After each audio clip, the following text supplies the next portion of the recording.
말씀은 요한계시록 13장입니다. 요한계시록 13장 1절부터 마지막 말씀까지 18절 말씀까지 함께 하나님의 말씀을 받도록 하겠습니다. 같이 하나님의 말씀을 읽습니다. 내가 보니 바다에서 한 짐승이 나오는데 뿔이 10이요 머리가 7이라. 그 뿔에는 10 왕관이 있고 그 머리들에는 신성모독하는 이름들이 있더라. 내가 본 짐승은 표범과 비슷하고 그 발은 곰의 발 같고 그 입은 사자의 입 같은데 용이 자기의 능력과 보좌와 큰 권세를 그에게 주었더라.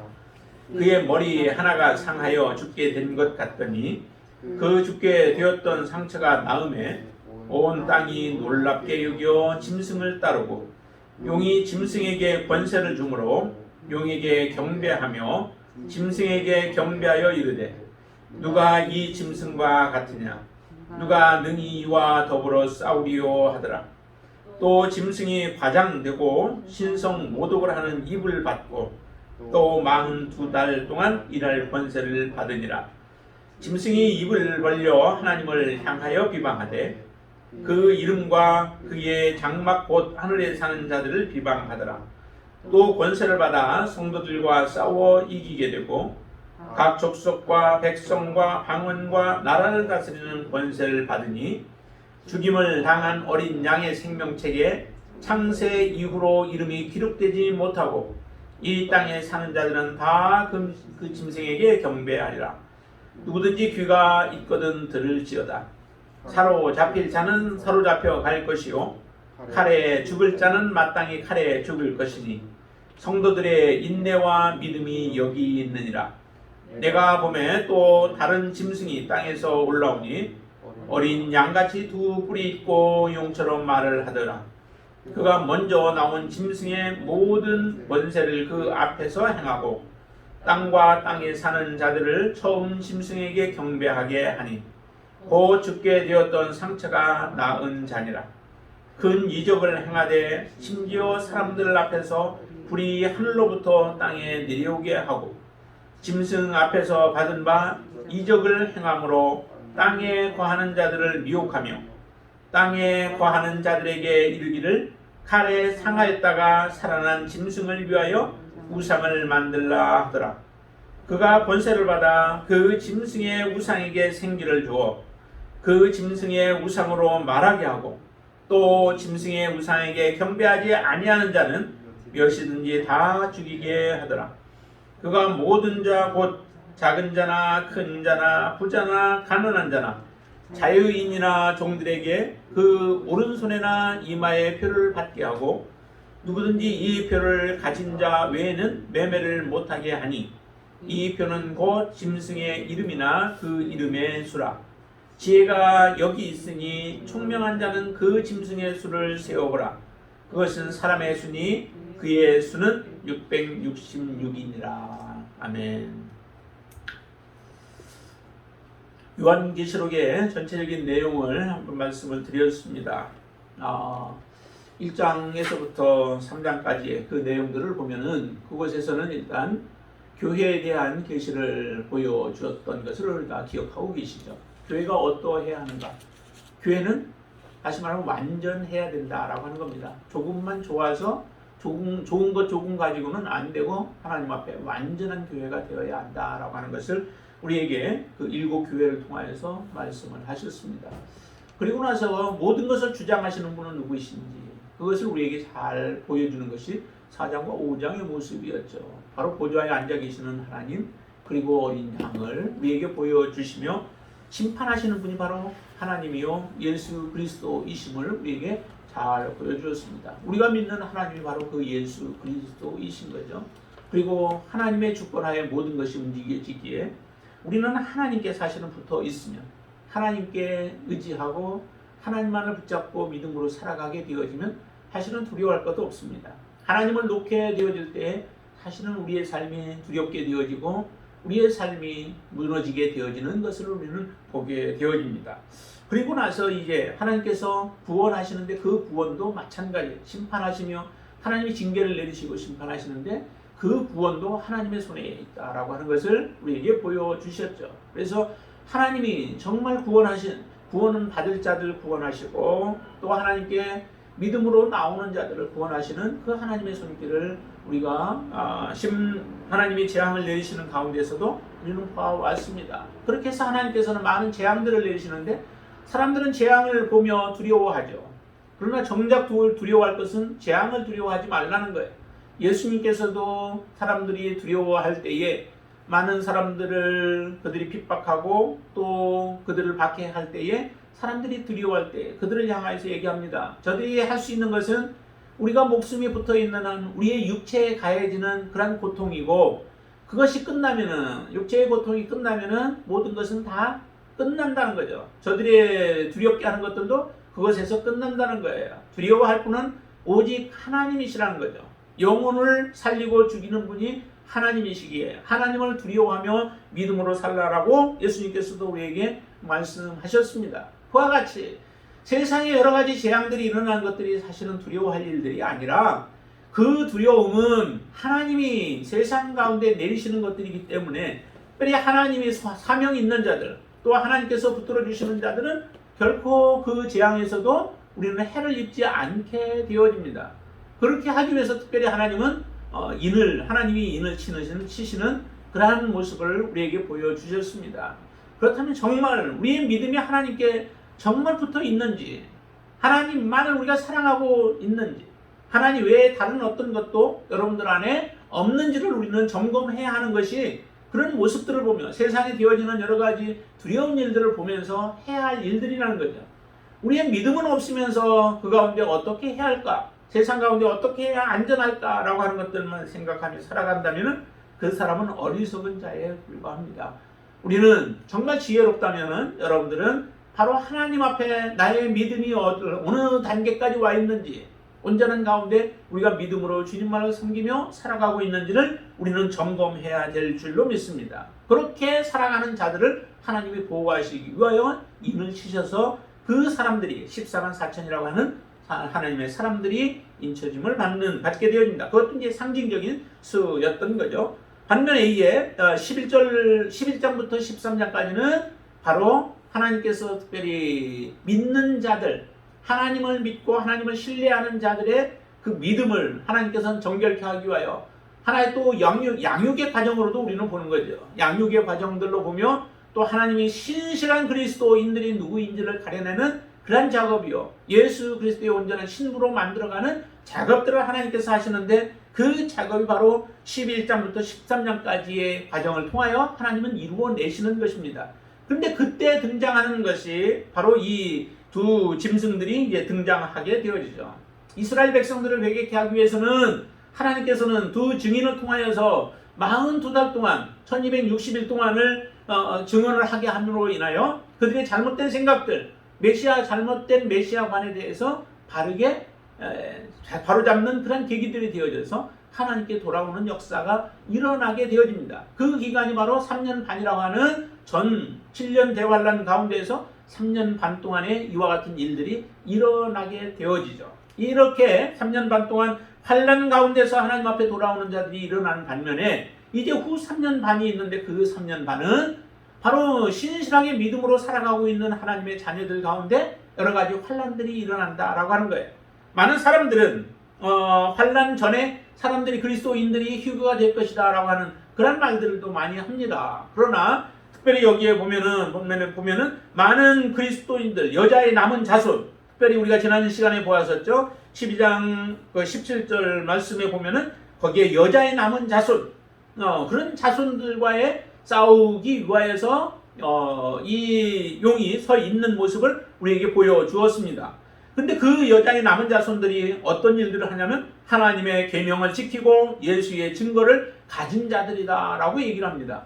정말로 하나님의 계명을 지키면서 살아가는 사람, 그 계명 때문에 생명을 내어놓고 믿음의 삶을 살아가는 그 사람들, 그리고 예수의 진정한 증거를 가지고 살아가서 그 증거 때문에 내가 세상으로 빠져나갈 수 없고 예수 그리스도를 등질 수 없는 그런 진정한 믿음의 사람들, 이 사람들과의 싸움이 일어나는 거죠. 그 싸움 가운데에서 실제적으로 힘은 누가 가지고 있느냐면은 이 바다에서 오늘 13장 1절에 보면은 바다에서 한 짐승이 나온다라고 이렇게 표현해요. 근데 그 바다에서 나온 그 짐승이 이와 같은 일들을 행하게 되어지는 거죠.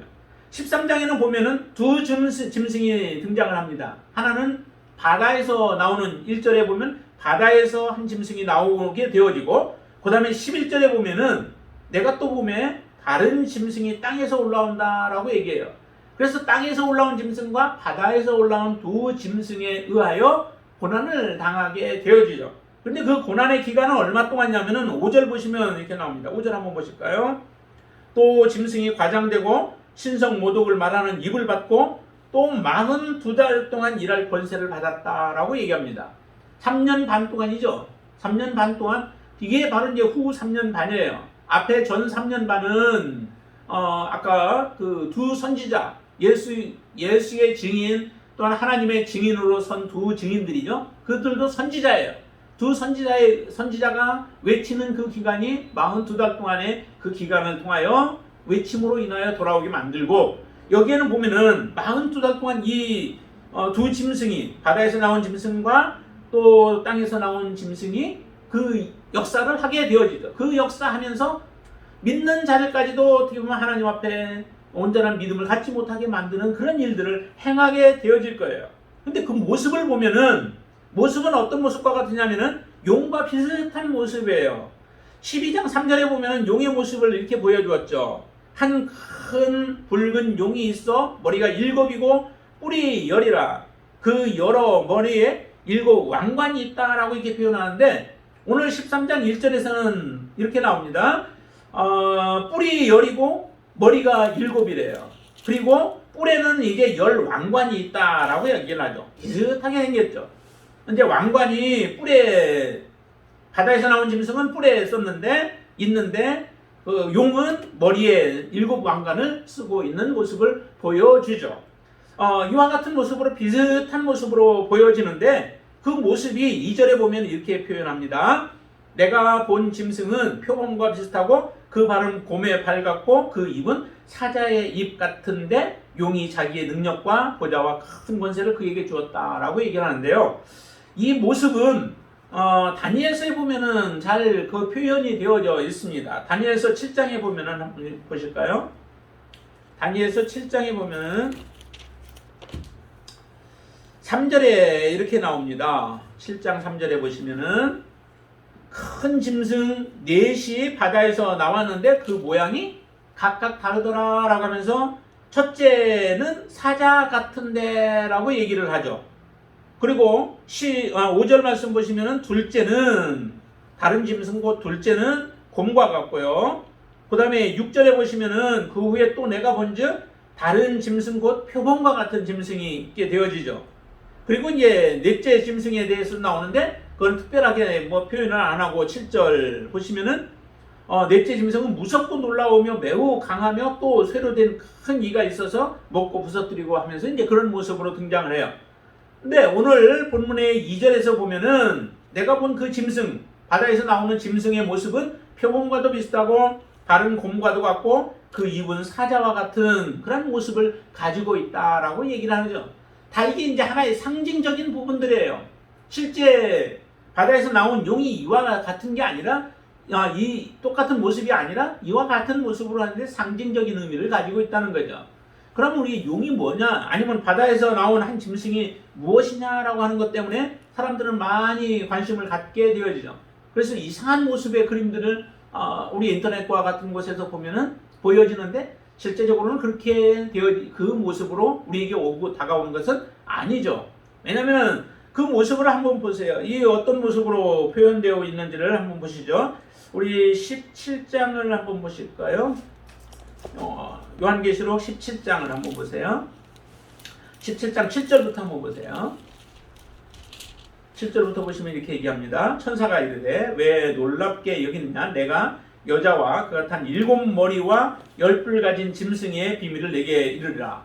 우리가 조금 전에 보았던 내용이 바로 이 7머리와 10뿔 가진 짐승이 바로 바다에서부터 나온 짐승의 모습이었죠. 그 그것의 비밀을 이르겠다라고 말씀하세요. 자, 8절 말씀 보세요. 또 내가 본 짐승은 전에 있었다가 지금은 없으나 장차 무저공에부터 올라와 멸망으로 들어갈 자니 땅에 사는 자들로서 창세 이후로 그 이름이 생명책에 기록되지 못한 자들이 이전에 있었다가 지금은 없으나 장차 나올 짐승을 보고 놀랍게 여기리라 라고 얘기를 해요. 이 모습을 보면 아직 잘 이해하기가 좀 어렵죠. 그런데 지금 역사적으로 남았던 그 나라들 가운데 강한 나라들을 여러분들이 몇 나라 기억하고 있을 거예요. 우리 그 이스라엘 역사에 보면은 나왔던 그 강한 나라들이 어떤 나라들이 있나요? 예, 애굽이 그렇죠. 그다음에 애굽 다음에 나왔던 나라가 아수르, 강한 나라였었죠. 그리고 나서 아수르가 바벨론에 의해서 멸망을 당하게 되죠. 그리고 바벨론은 또 그다음에 강한 그 메데와 파사라고 하는 페르시아에 의해서 무너지게 되어져요. 그리고 페르시아는 그 다음에 헬라에 의해서 무너지게 되어지죠. 그리고 헬라는 다시 로마에 의해서 무너지게 돼요. 이게 이제 우리가 많이 보았던 5 나라의 큰 강대국들의 나라들의 모습들이죠. 5 나라인가요? 6 나라? 뭐냐면 애국과 그 다음에 아수르, 바벨론, 그 다음에 메데파사, 그 다음에 헬라, 로마 해서 6 나라가 되어지죠. 이 6 나라가 굉장히 강한 나라인데 그런데 여기에 보니까 이렇게 표현을 해요. 이 짐승은 8절에 내가 본 짐승은 전에 있었다가 지금은 없으나 이 요한계시록을 쓸 당시는 로마 시대였었죠. 그러면 로마 시대를 뺀다면은 헬라 시대까지의 그 모습을 보면 5 그 나라 강대한 나라들이 있었는데 자 전에는 있었다가 지금은 없대요. 그러면은 애굽과 그 다음에 아수르와 바벨론과 메데파사와 그 다음에 헬라 이 5 나라들을 얘기하는 거죠. 그러나 장차 무저공에로부터 올라와 멸망으로 들어갈 자니 땅에 사는 자들로 창세 이후로 그 생명책에 기록되지 않은 자들을 이렇게 할 것이다 라고 하는데요. 그러면서 보세요. 장차 나올 짐승이라고 얘기를 해요. 장차 앞으로 나올 짐승이라는 거죠. 그러니까 이 5 나라 다음에 나중에 나올 나라다라고 얘기를 하는데 그런데 그 나라가 9절에 보시면 지혜 있는 뜻이 여기 있으니 그 7 머리는 7 여자가 앉은 7 산이요. 그 다음에 또 10절에 보니까 또 7 왕이라고 이렇게 표현을 해요. 그러니까 7 나라의 7 왕을 표현한다라고 얘기를 하는 거죠. 5은 망하였고 이미 없다는 거죠. 하나는 있고 지금 있는 것은 그 로마를 얘기하는 거고요. 다른 하나는 아직 이르지 아니하였으니 그게 이제 6번째를 얘기하는 거죠. 이르면 반드시 잠시 동안 머무르리라. 잠시 동안 머무르다가 그 나라도 없어지게 되어질 것이라는 거예요. 그러나 11절 전에 있었다가 지금 없어진 짐승은 8째 왕이니 8째 왕이 이제 초점이 가는 겁니다. 중심이 되어지는 거예요. 왕이니 7 중에 속한 자라. 이전에 7에 속한 자라고 얘기를 하는 거죠. 그가 멸망으로 들어가리라 라고 얘기를 해요. 7째는 별 의미가 없고 잠시 있다 없어지게 되어지고 그리고 현재 있는 로마에 대해서는 지금 얘기하지 않고 그럼 앞에 있는 5 왕들 중에서 하나에 해당되어지는 사람이 바로 그 앞으로 나타날 그 짐승에 해당되는 것이다 라고 얘기를 하는 겁니다. 그러니까 바다에서 올라온 짐승에 해당된다라고 하는 거예요. 조금 여러분들 이해가 되는지 모르겠어요. 자 12절에 보시면은 내가 보던 10뿔은 10왕이다 라고 이렇게 표현을 해요. 이제 그거는 나중에 로마가 이제 갈려지고 하는 그 모습을 얘기하는 거고요. 자 그리고 한 군데를 더 보시면은 19장 보세요. 19장 20절 말씀 한번 보세요. 19절과 20절을 보실까요? 19절과 20절. 19절 또 내가 보매 그 짐승과 땅의 임금들과 그들의 군대들이 모여 그 말 탄 자와 그 군대들과 더불어 전쟁을 일으키다가 짐승이 잡히고 이 짐승은 그때 그 짐승을 얘기하는 거죠. 바다에서 올라온 짐승. 그 앞에서 표적을 행하던 거짓 선지자도 함께 잡혔으니 이는 짐승의 표를 받고 그의 우상에게 경배하던 자들을 표적으로 미혹하던 자라라고 얘기를 해요. 그러니까 2번째 짐승이 땅에서부터 우리가 올라왔다라고 아까 말씀을 드렸었죠. 근데 그 짐승의 모습에 대해서 여기에 보니까 선지자, 2 선지자라고 얘기를 해요. 선지자라고. 그렇죠? 20절 말씀에 거짓 선지자라고 이렇게 표현을 하잖아요. 짐승이 잡히고 그 앞에서 표적을 행하던 거짓 선지자도 함께 잡혔다라고 얘기를 합니다. 그러니까 이 왕이라고 하는 것도 여기 이상한 모습으로 등장하는 것이 아니라 실제적으로는 아주 굉장한 막강한 힘과 능력을 가진 그런 왕으로 등장하게 되어진다라고 하는 거예요. 그 모습을 여러분들이 기억을 하시고 한번 보세요. 자, 2절에 보시면 그런 모습으로 표현은 되어 있지만은 그 짐승에게, 바다에서 올라온 짐승에게 용이 능력을 주게 되어지죠. 자기의 능력과 보좌와 권세를 그에게 주었더라라고 얘기합니다. 굉장한 권세를 갖게 되어지죠. 용이, 마귀가 그런 권세를 준다면은 그 권세는 대단한 권세겠죠. 자, 그러면서 3절에 보시면 그가 머리 하나가 상하여 죽게 된 것 같더니 그 죽게 되었던 상처가 나음에 온 땅이 놀랍게 여겨 짐승을 따르더라라고 얘기합니다. 권세를 주니까 그 권세를 가지고 사람들에게 죽게 되었던 상처조차도 낫게 되어지니까 사람들이 이제 그 사람을 경배하게 되어지는 거죠. 섬기게 되어지죠. 그래서 4절에 보면 용과 이 짐승을 따르게 되어집니다. 그 막강한 권력을 가지고 있는 자를 따르게 된다는 거죠. 4절 같이 한번 읽어보겠습니다. 용이 짐승에게 권세를 주므로 용에게 경배하며 짐승에게 경배하여 이르되 누가 이 짐승과 같으냐, 누가 능히 이와 더불어 싸우리요 하더라 라고 하면서 그 편에 이제 서서 많은 사람들이 섬기게 되어지는 그 모습들을 우리에게 그대로 보여주고 있습니다. 자, 그렇게 되자 5절 짐승이 과장되고 신성 모독을 하는 입을 받고 또 42달 동안 일할 권세를 받아서 역사하게 되어지죠. 많은 믿는 자들에 대해서 이제 그들이 싸우게 되어집니다. 7절 보세요. 또 권세를 받아 성도들과 싸워 이기게 된다라고 말씀하죠. 각 족속과 백성과 방언과 나라를 다스리는 권세를, 온 나라를 다스리는 그런 권세를 가지고 이거 역사하게 되어집니다. 이때 이제 두 가지로 갈라지게 되어집니다. 이 짐승을 섬기는 사람들은 그를 온전하게 경배하게 되죠. 온전하게 따르게 되어져요. 그 모습을 8절에서 보여줍니다. 8절 보세요.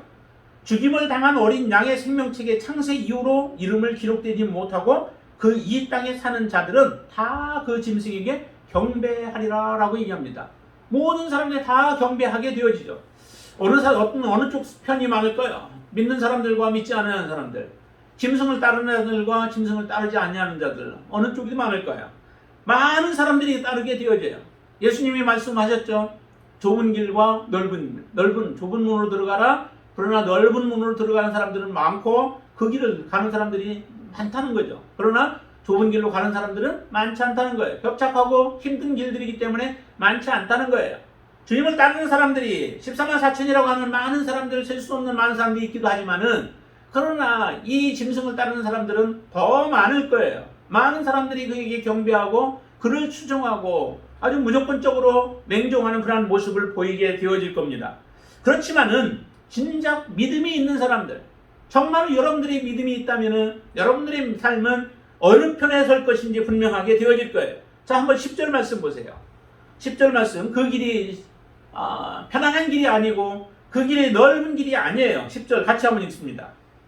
사로잡힐 자는 사로잡혀 갈 것이요 칼에 죽을 자는 마땅히 칼에 죽을 것이니 성도들의 인내와 믿음이 여기 있느니라 라고 얘기합니다. 정결한 신부를 만드는 그런 작업이기도 하죠. 정결한 신부가 누구인가? 내가 정결한 신부입니다. 내가 하나님을 잘 섬기는 사람입니다 라고 우리가 말한다고 그게 정결한 신부가 아니라는 거예요. 정말 정결한 신부는 누구인가? 정결한 신부는 하나님 앞에 우리의 믿음을 끝까지 지키는 사람이에요. 계시록의 전체 내용이 뭐라고 얘기했어요? 중심되는 단어가 바로 이기라고 하는 거죠. 우리는 믿음에 있어서 싸워서 이겨야 돼요. 그 이기는 것이 내가 살아남는 것, 그냥 육체적으로 살아남는 것을 이기는 것이라고 얘기하지 않습니다. 이기는 것은 곧 믿음을 지키는 거예요. 지혜를 가지고 우리가 깨어있어서 마지막까지 깨어있는 삶을 살아가는 삶이 이기는 사람이고 그 사람이 하나님 앞에 설 수 있는 자들이죠. 여기 보니까 참 사로잡힐 자는 사로잡혀 간대요. 왜 사로잡혀 가겠습니까? 경배하지 아니하니까 그렇죠. 우상을 섬기지 아니하니까 그렇습니다. 세상과 같이 그들과 짝하지 않기 때문에 그렇습니다. 세상을 닮아가지 않기 때문에 그렇습니다. 사단이 또한 마귀가 요구하는 대로 우리가 순종하지 않기 때문에 잡혀가는 것이죠. 거기에서 끝나지 않죠. 칼에 죽을 자들도 있다는 거죠. 그들의 말에 우리가 부인하고 대적하고 하니까 결과적으로 죽는 사람들도 있게 되어진다는 겁니다.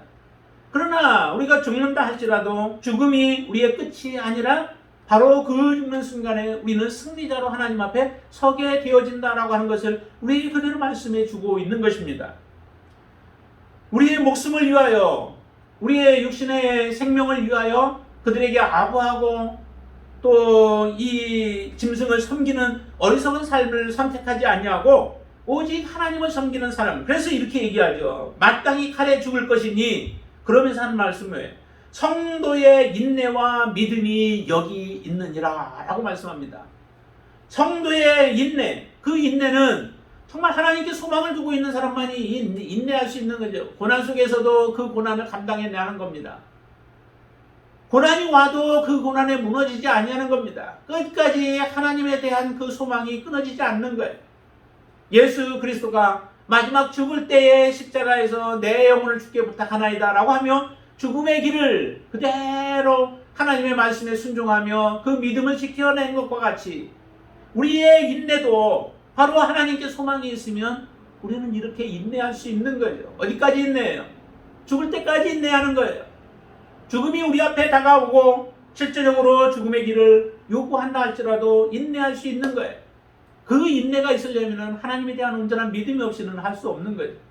예수 그리스도가 정말 나의 구세주이시고 예수 그리스도가 나를 위하여 십자가에 죽으셨고 그로 인하여 나의 모든 죄가 용서함을 받은 그러한 감격이 있는 자, 그 믿음으로 살아가는 자, 그리고 예수 그리스도 안에 진정한 생명이 있고 예수 그리스도 안에 나의 소망이 있고 예수 그리스도 안에 진정한 영생이 있음을 믿는 자들만이 그 길을 선택하고 걸어갈 수 있는 겁니다. 그렇지 않는 자들은 형식적으로 교회에 왔다 갔다 했던 자들, 형식적으로 믿음의 삶을 살았던 자들, 예수 믿어서 무언가 덕을 보려고 했던 자들, 예수 믿어서 내가 그래도 좀 마음의 평안을 누리고자 했던 자들, 모든 자들은 다 무너지게 되어 있습니다. 정말로 예수 그리스도와 나의 생명이 연결되어지지 않는 한은 우리는 무너지게 되어 있죠. 그렇기 때문에 아까 8절에서 얘기한 거예요. 어린 양의 생명책에 창세 이후로 이름이 기록되지 못한 자들 다 넘어가게 되어질 것이라 경배할 것이다 라고 얘기를 하잖아요. 왜요? 그게 소망이 있는 것처럼 보여질 수밖에 없습니다. 왜냐하면 영생을 알지 못하기 때문에, 믿음이 없기 때문에, 예수 그리스도가 그 안에 없기 때문에, 성령이 그 안에서 역사하지 않기 때문에 세상의 것이 좋아 보이고 세상에서 우리가 잠시 더 누리는 것이 그게 더 좋아 보이기 때문에 그 길을 선택하게 되어지는 거죠. 그런 사람들은 바로 여기에 말씀하는 것처럼 성도의 인내를 이루어 가지 못하게 되어집니다. 믿음을 지키지 못하게 되어지죠. 바로 이와 같은 그런 사람들은 진정한 믿음의 승리자가 되어질 수 있는 사람들이 바로 10절의 사람들이에요. 여러분들이 바로 이 사람이 되어지기를 원합니다. 정말 예수 그리스도의 진정한 신부가 되어지고 예수 그리스도를 끝까지 증거하고 예수의 증거를 가지고 또한 그 계명을 지키기에 우리의 목숨을 내어놓고 믿음으로 살아가는 자들, 그 사람들이 되기를 바랍니다. 정말 알짜배기 믿음의 사람들이 되어지는 거죠. 알곡이 되어지는 겁니다. 그 알곡들을 예수님께서 이제 알곡을 모아서 국간에 드린다고 하시듯이 이 알곡들을 하나님께서 모아서 천국에 드리시는 거예요. 이와 같은 역사를 이루기 위해서 잠시 허락하는 거죠. 이것도 어떻게 보면 하나님이 허락하시는 거예요. 하나님의 알곡들을 모으기 위해서 허락하시는 거죠. 왜 이 땅에 알곡과 가라지를 하나님이 내버려 두시겠어요? 하나님이 고를 만한 능력이 없겠습니까? 골라낼 능력이 없어서 그러시겠어요? 다 그냥 내버려 뒀다가 마지막 때에 하나님이 진정한 알곡을 찾아내기 위해서 하나님이 잠시 동안 이 땅에 악과 선이 동존하게 되어지고 또한 이 땅에 가라지와 같은 것들이 알곡을 괴롭히는 가운데에도 하나님은 내버려 두는 거예요. 그것을 통하여서 우리의 알곡이 더욱더 충실하게 익어가기 때문에 그렇습니다. 하나님은 그렇게 역사하시는 거죠. 이렇게 이와 같은 모습으로 하나님은 이시죠. 자, 한번 다니엘서도 한번 잠시 볼까요? 다니엘서 12장 한번 보시면은 12장 10절 말씀 한번 보시죠. 같이 한번 읽습니다. 다니엘서 12장 10절 말씀. 많은 사람이 연단을 받아 스스로 정결하게 하며 희게 할 것이나 악한 사람은 악을 행하리니 악한 자는 아무것도 깨닫지 못하되 오직 지혜 있는 자는 깨달으리라. 그러죠.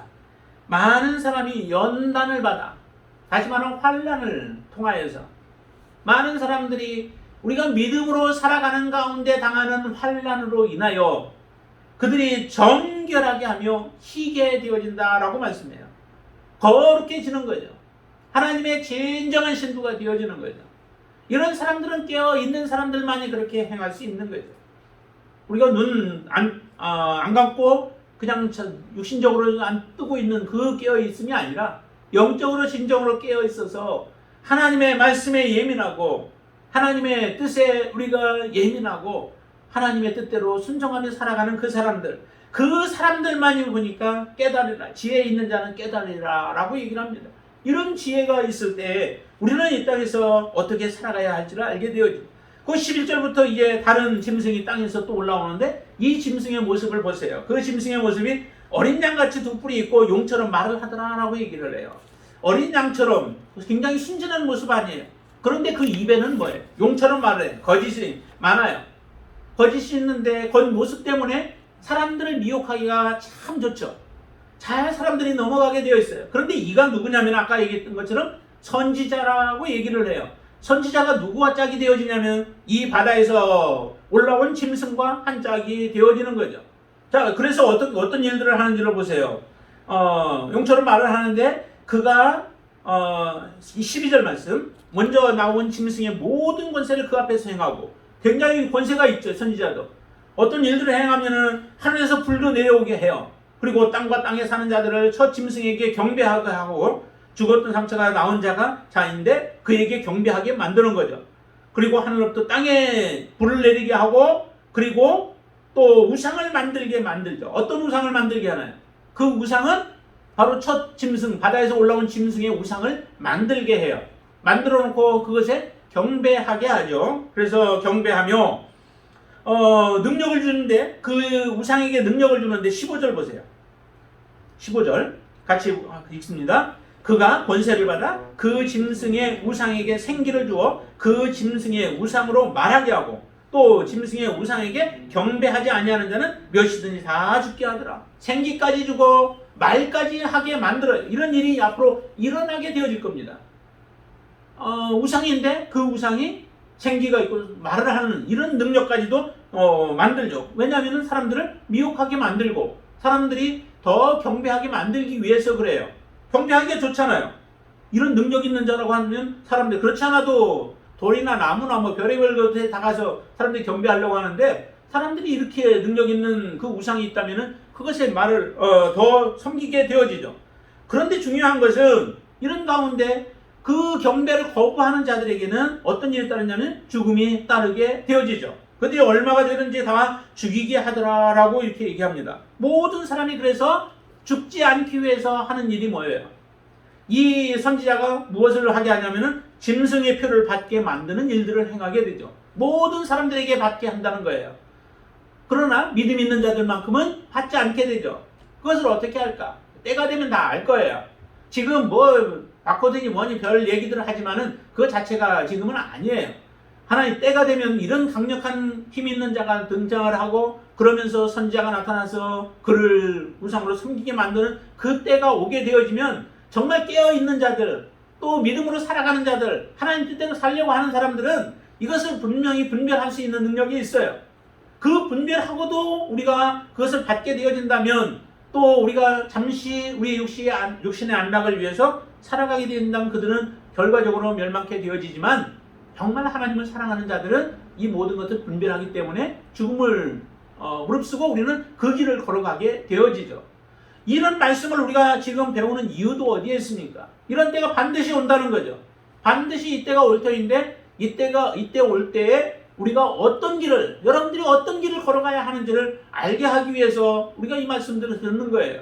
그리고 이 말씀들을 우리의 마음에 새겨두는 거죠. 자, 그러면서 거기에 이제 이 표 가진 자 외에는 매매도 하지 못하게. 본래 목적은 매매 목적으로 되어진 게 아니죠. 짐승에게 섬기게 하기 위해서 그들은 이 표를 주는 거예요. 다시 말하면은 마귀나 또 하나님은 그에 속한 적그리스도나 또 이런 선지자들, 선지자들, 거짓 선지자들, 이와 같은 자들도 동일하게 하나님이 행하시는 것과 반대되는 일들을 행하죠. 하나님의 소유인 하나님의 백성들을 하나님께서 인을 쳐서 내 소유인 것을 말씀하시듯이 이 마귀나 또 그 무리들도 마찬가지로 그와 같은 일들을 행하는 일이 바로 이 666이라고 하는 표인 거죠. 그것으로 자기의 사람인 것을 표시하는 거예요. 이렇게 해서 그들이 표를 주게 되어지는데 그렇게 표현합니다. 이렇게 표현합니다. 누구든지 이 표를 가진 자 외에는 매매를 하지 못하게 하니 이 표는 그 짐승의 이름이나 그 이름의 수라라고 얘기를 합니다. 이제 이 부분 때문에 우리가 많은 사람들이 혼동하게 되어지죠. 이제 666이 그럼 무엇이냐라고 얘기하는데 그 666은 뭐 특별히 우리가 기억해야 할 것은 정말 앞에 그 왕들 가운데에서 강력한 왕이 특별히 바벨론 왕이에요. 한번 우리가 다니엘서 3장을 한번 더 보시죠. 2장 한번 보시죠. 다니엘서 2장을 더 한번 보시면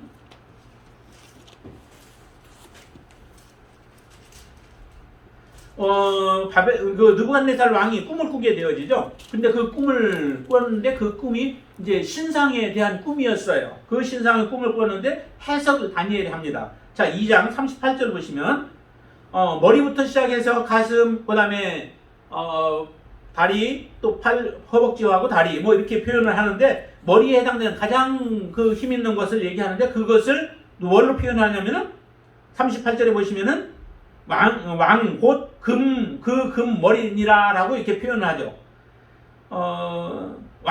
느부갓네살 왕이 금머리라라고 이렇게 표현하고요. 그 다음에 39절에 보시면 왕을 기이어 왕보다 못한 다른 나라가 일어날 것이요. 셋째로는 놋 같은 나라가 일어나서 온 세계를 다스릴 것이다 라고 이렇게 표현들 합니다. 그러니까 가장 강력한 왕이 사실은 그 바벨론 왕이었던 것이죠. 그런데 그 바벨론 왕이 어떤 짓을 하는지를 보세요. 3절 말씀, 3장 보세요. 3장 1절 한번 보세요. 3장 1절. 느부갓네살 왕이 같이 있습니다. 금으로 금신상을 만들었으니 높이는 60규빗이요 너비는 6규빗이라 그것을 바벨론 지방의 두라 평지에 세웠더라 라고 이렇게 표현합니다. 근데 그 크기가 60규빗에 또 넓이는 6규빗에 해당되는 전체 더하면 이제 66규빗에 해당되는 그러한 모습이죠. 이런 모습으로 표현되어지는 이 바벨론 왕이 죽었다가 없었다가 다시 나타난다라고 하는 그런 표현을 하듯이 이와 같은 강력한 정치 지도자가 등장하게 되어지는데 그가 행하는 그 일들을 통하여 바로 이 666이라고 하는 그런 자기의 사람들을 인치게 되어지는 그런 사건들이 일어나게 되어질 것이다 라고 이렇게 표현을 합니다. 그 모습에서처럼 우리가 이 666이라고 하는 것을 꼭 어떤 그 표라고 생각하기보다는 그는 바로 이 우상에게 속한 자들이고 그 우상에게 속한 자들에게 자기의 소유인 것을 표시하기 위해서 표시하는 것이다 라고 하는 것을 여러분들은 기억을 하시기를 바랍니다. 그때가 되면은 정말 우리는 다 분별할 수 있는 지혜가 생겨질 거예요. 지금 이것이 무엇인가 그것 때문에 고민할 필요는 없습니다. 오늘 본 말씀과 같이 두 짐승은 사람들이라고 하는 거죠. 사람들인데 그 사람들이 강력한 정치 지도자와 종교 지도자와 같은 자들이 되어져서 한 패가 되어지고 그들을 통하여서 세계를 장악하려고 하는 그 모습들을 여러분들이 이제 보시게 되어질 거예요. 그때 우리가 해야 할 일은 바로 진정한 하나님의 자녀의 삶을 내가 살아가고 있는가, 그리고 하나님을 그때도 여전히 사랑하고 있는가, 그리고 내 생명을 다하여 그 하나님을 섬길 마음이 있고 또 그렇게 섬기겠다고 우리는 다짐하며 살아가고 있는가. 그 사람들이 바로 여기에 나타날 그런 그 14만 4천 명에 해당되고 예수 그리스도의 진정한 신부로 하나님 앞에 서게 되어질 자들인 줄로 믿습니다. 이렇게 해서 이제 믿는 자들에 대한 그런 핍박이 이렇게 계속되어지는 3년 반 동안 이와 같은 일들이 일어나다가 그리고 이제 마지막 14장부터 시작해서 이제 하나님의 심판이 진정으로 그 짐승들과 다른 것들에 대한 일들이 일어나게 되어질 겁니다. 우리는 두려워해야 할 것은 하나님을 두려워하고 그 외에 세상의 것들을 두려워하지 않는 믿음으로 여러분들이 주님 앞에 설 수 있게 되기를 주님의 이름으로 축원을 드립니다. 조금 막 앞이 나가서 잘 이해가 안 되는 부분도 있겠지만은 전체적인 내용을 잘 보시고 하나님 앞에 온전하게 설 수 있게 되기를 바랍니다. 우리 기도하겠습니다. 아버지 하나님 감사합니다. 하나님 이 땅에 지금 하나님의 마지막 때는 다 이르지 않지만 그러나 반드시 하나님의 때는 오게 되어질 것을 믿습니다. 우리가 지금까지도 믿음으로 살아가는 이유는 마지막 때 하나님 앞에 온전한 믿음으로 서서 승리자로 또 이기는 자로 서기 위함임을 믿습니다. 지금 우리가 당하는 이 땅에 살아가는 동안에 어려움과 고통들을 당한다 할지라도 그것도 우리의 믿음을 키우고 하나님 앞에 온전한 모습으로 세우시는 하나님의 역사인 줄로 믿습니다. 하나님에 대한 온전한 믿음을 갖게 하여 주시옵소서. 더 이상 우리가 방황하지 않게 하시고 나를 사랑하신 예수 그리스도 안에 온전히 거하는 삶을 살게 하여 주시옵소서. 지금 우리가 믿음 생활하다가 혹시라도 아버지 하나님 우리의 믿음의 발걸음이 미끄러졌습니까? 아니면 세상 가운데 잠시 빠져 있습니까? 하나님께서 은혜를 베푸실 이때가 우리가 회개해야 할 때요 다시 돌이켜야 할 때임을 알게 하여 주시옵소서. 마지막 때를 향하여 지금 계속 우리는 달려가고 있습니다. 하나님 말씀을 통하여 우리가 깨닫게 하여 주시고 읽고 듣고 그 다음에 지키는 자들이 복이 있다고 하신 하나님의 이 말씀들을 우리가 잘 듣고 또한 읽으며 그 말씀을 지켜낼 수 있도록 역사하여 주시옵소서. 마지막 때 하나님 앞에 웃는 자가 되어지게 하시고 하나님의 영광을 보는 자들이 되어지도록 역사하여 주시옵소서. 아버지는 우리의 흐트러진 믿음들이 다시 세워지는 시간이 되어지기를 원합니다. 하나님 똑같은 코로나를 우리가 경험했을지라도 하나님 그 코로나로 인하여 어떤 사람들은 더욱더 믿음이 주님 앞에 강건한 모습으로 서는 사람이 있고 어떤 사람들은 믿음이 무너지는 사람들이 있습니다. 하나님 이 시간들 이 재앙들조차도 하나님께서 우리 믿음을 세우시는 하나의 방편으로 사용하고 계신 것을 믿게 하여 주시옵소서. 믿음이 주님 앞에 더욱더 온전해지는 시간들이 되어지도록 역사하여 주시옵소서. 예수님의 이름으로 간절히 기도드리옵나이다. 아멘.